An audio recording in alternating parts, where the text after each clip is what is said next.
اس کے آنے پر کلیسیا اور پھر وہ ایماندار لوگ جو مشکلات کے دور میں شہید ہوئے، یہ 1000 سالہ بادشاہت سے پہلے ہے۔ 1000 سالہ بادشاہت سے پہلے۔ بھائی اگلی آیت میں لکھا ہے اس کے بعد آخرت ہوگی، اس وقت وہ ساری حکومت اور سارا اختیار اور قدرت نیست کر کے بادشاہی کو خدا یعنی باپ کے حوالے کر دے گا۔ آخرت کا کیا معنی ہے؟ کس کی آخرت؟ در حقیقت یہ ان کے وقت کی آخرت ہے، یعنی ان سب مردوں کا جی اٹھنا جو اب تک نہیں جی اٹھے۔ تو ہم سوچتے ہیں کہ سب ایماندار جی اٹھتے ہیں تو پیچھے بچتا کون ہے؟ پیچھے بس بدکار بچتے ہیں، اور یہ آخرت وقت کی آخرت ہے۔ مردے جی اٹھیں گے کہ مسیح کے تخت کے سامنے حاضر ہو کر اپنے گناہوں کا اور مسیح کے انکار کا حساب دیں۔ اس کے بعد بادشاہی شروع ہوگی، اور اس کے بعد مسیح سب کچھ خدا کے سپرد کر دے گا۔ صحیح۔ ہم ایک چھوٹے سے وقفے کے بعد مہمانوں کے سوالات کے ساتھ حاضر ہوں گے۔ ناظرین، ایک چھوٹے سے وقفے کے بعد دوبارہ حاضر ہوں گے، ہمارے ساتھ رہیے۔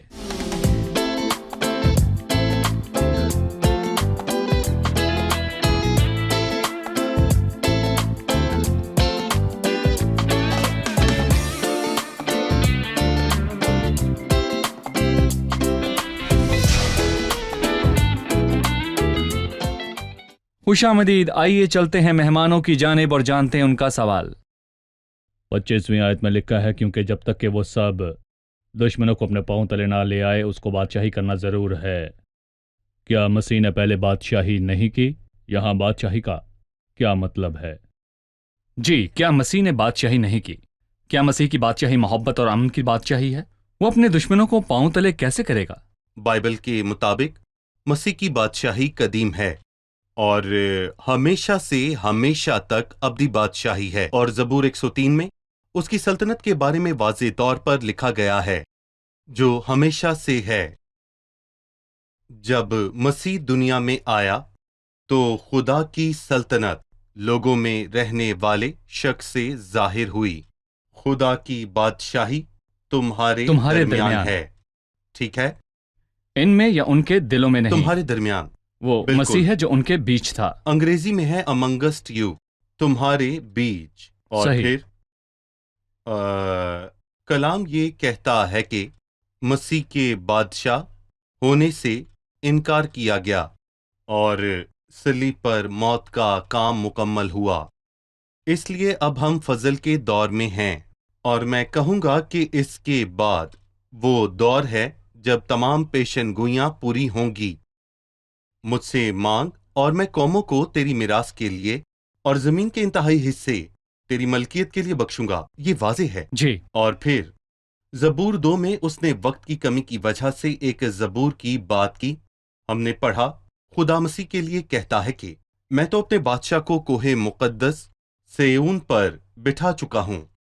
اور اس کے علاوہ نئے عہد نامے کی تمام آیات میں ہم جانتے ہیں کہ وہ دور ابھی آنا ہے جب مسیح سلطنت کرے گا اور تمام روحیں اس کے تابع ہوں گی، اور صرف مکاشفہ کے 20ویں باب میں بادشاہی لفظ ایک بار آیا ہے اور لفظ 1000 سالہ 6 بار آیا ہے، اور میں کہوں گا کہ یہ تینوں بہت ہی واضح ہیں، اور یقیناً اس حقیقت کے بعد سب کچھ واضح ہو جاتا ہے۔ مسیح نے پیلاطوس کے سامنے کیا کہا؟ میری بادشاہی اس دنیا کی نہیں۔ اس کا کیا مطلب ہے؟ اس نے یہ نہیں کہا کہ میری بادشاہی اس دنیا کے اوپر نہیں، بلکہ اس دنیا کی نہیں۔ دنیا کے اوپر بادشاہی کرنے میں بہت فرق ہے۔ دنیا کی نہیں سے کیا مراد ہے؟ پہلا، اس کی بادشاہی دنیا سے نہیں لی گئی۔ لوگ اس کا استقبال کریں گے، بادشاہی نہیں کروائیں گے۔ جیسے رومیوں اور یونانیوں کے بادشاہ تھے۔ وہ اس کے لیے چناؤ نہیں کروائیں گے، اور نہ ہی اس کے شاگرد، ٹھیک ہے؟ نہ اسے بادشاہ بننے کے لیے چنیں گے، اور وقت آنے پر اسے باپ سے وہ مل جائے گی، کیونکہ باپ کا یہی منصوبہ ہے، اور اس کی بادشاہی ایسے قائم نہیں ہوگی جیسے باقیوں کی بادشاہی اور سلطنت قائم ہوئی۔ 1000 سالہ بادشاہی کے بعد اس نے کہا اس کے بعد آخرت ہوگی. اس وقت وہ ساری حکومت اور سارا اختیار جی اور قدرت نیست کر کے بادشاہی کو خدا یعنی باپ کے حوالے کرے گا، اور یہ 1000 سالہ بادشاہی کا آخر ہوگا، اور پھر مردوں کی قیامت ہوگی. جی مہربانی سے پہلی قیامت اور مردوں کی قیامت میں فرق بتائیے. میں کہوں گا کہ یہاں پہلی قیامت مردوں میں سے جی اٹھنا ہے، اور یہ ان کے لیے ہے جو مسیح کے لوگ ہیں، لیکن غیر ایماندار قبروں میں ہی پڑے رہیں گے، اور آخری قیامت میں سب غیر ایماندار جو قبروں میں ہیں شامل ہیں. بدکار.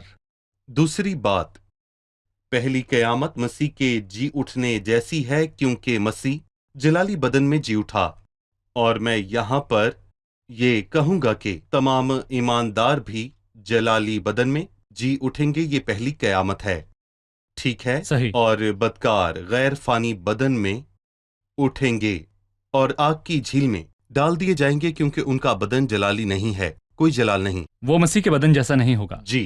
تیسری بات، پہلی قیامت کے بعد ابدی جلال اور ابدی خوشی میں داخل ہوں گے، پر مردوں کی قیامت کے بعد آگ اور گندھک کی جھیل میں. تو ترتیب کے ان حساب دونوں سے کے بیچ لمبا عرصہ ہے. صحیح. ایسا جی اٹھنا نہیں جس میں سب شامل ہوں. لہذا ترتیب کے مطابق مسیح 2000 سال پہلے جی اٹھا، اور جو ایماندار سو گئے وہ تب جی اٹھیں گے جب مسیح کلیسیا کو لینے آئے گا. جی. وہ مردوں کو جلائے گا اور زندوں کو تبدیل کرے گا، اور ہم آسمان پر چلے جائیں گے. کلیسیا کے آسمان پر جانے کے بعد 7 سالہ دور مشکلات کا دور ہے. اس کے دوسرے حصے میں وہ جن کا سر حیوان اور جھوٹا نبی کاٹ ڈالے گا، کیونکہ وہ مسیح کے گواہ بنے اور حیوان اور جھوٹے نبی کی عبادت سے انکار کیا. خداوند ان کو پہلی قیامت کی طرح زندہ کرے گا. جی. پھر 1000 سالہ بادشاہی میں مسیح زمین پر سلطنت کرے گا اور پرانے عہد نامے کی پیشن گوئیاں پوری ہوں گی. صحیح. اور 1000 سالہ بادشاہی کے بعد آخری قیامت بدکاروں کی ہوگی، جو بڑے سفید تخت کے سامنے کھڑے ہوں گے. سفید. جی صحیح. جی اٹھنے کے متعلق یہ ترتیب ہے. جی. ڈاکٹر فرید بہت شکریہ. اب ہم جانیں گے کہ مہمانوں نے آج کیا سیکھا. ہمیں اس خیال کے بارے میں بتائیے جو 22ویں آیت اور پھر 23ویں آیت میں موجود ہے.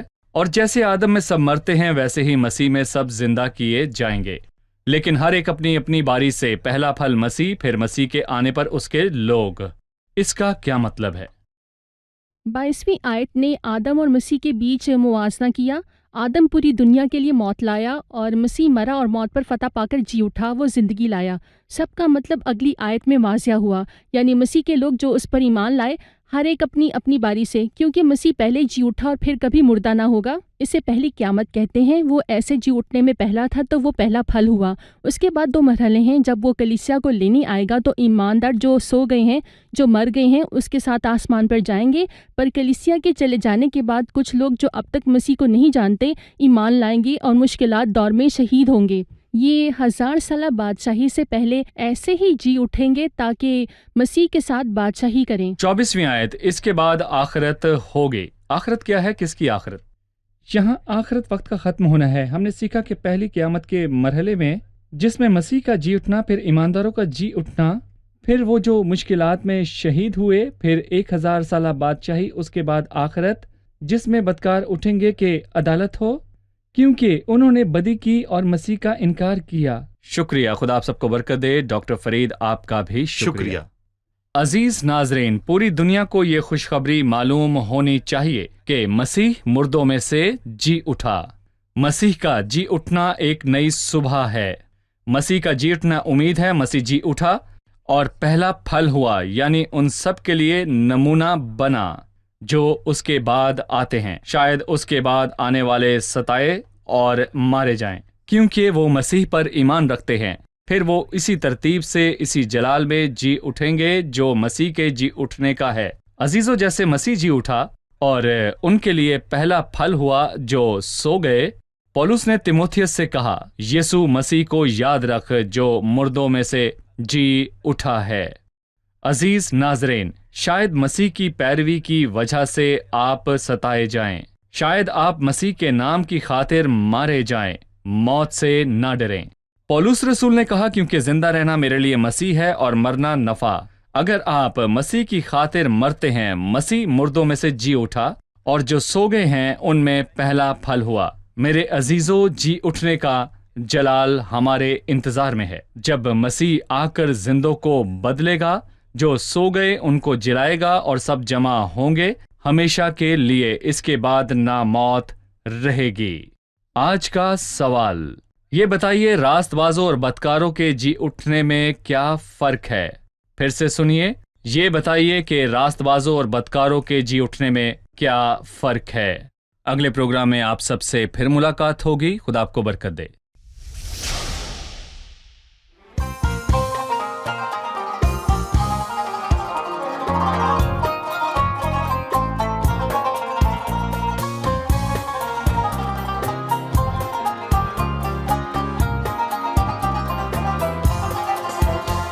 بشوق وحنين والصبر سنين بكل يقين وإيمان لسه ما شاخصين ومنتظرين نشوفك بالعيان. بشوق وحنين وصبر سنين بكل يقين وإيمان لسه ما شاخصين ومنتظرين نشوفك بالعيان. وتناهى الليل تناهى وتقارب النهار وعرسنا جاي ياخدنا نستوطن الديار. وتناهى الليل تناهى وتقارب النهار وعرسنا جاي ياخدنا نستوطن الديار. يا غربة خلاص دارت الأيام، نهار ده مش هيعود. بنت العلامات هانت الصعوبات، محلى اليوم الموعود. يا غربة خلاص دارت الأيام، نهار ده مش هيعود. بنت العلامات هانت الصعوبات، محلى اليوم الموعود. وتناهى الليل تناهى وتقارب النهار وعرسنا جاي ياخدنا نستوطن الديار. وتناهى الليل تناهى وتقارب النهار وعرسنا جاي ياخدنا نستوطن الديار.